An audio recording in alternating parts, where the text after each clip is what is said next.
Hello, traders. FX Pip Collector here. Today is Friday, October 3rd, and this is my analysis for gold, and we're on the 4-hour time frame.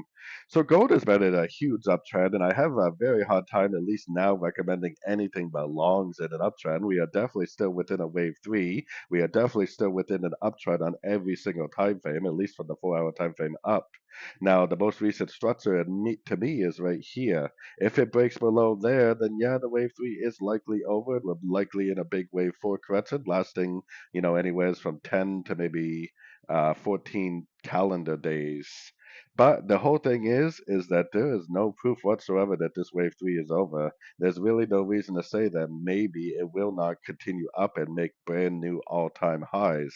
I always do, or at least try to do what the market is telling me. And right now, on every single time frame from the 4-hour time frame and up, the market is telling me that the trend is up, and we don't have any proof that the trend is over yet.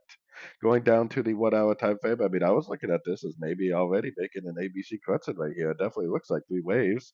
Definitely did go to a fib level. We have NFP news today. So if NFP news does cause it to maybe push down again and then spike reversal back up, like I said, I definitely would be doing pretty much nothing at this point but looking for logs, unless it breaks this structure with momentum. If it goes down and takes out that low with momentum and holds below structure, then at that point, I definitely would start looking for shorts on pullbacks after the break of structure and after the pullback that would come after the break of structure.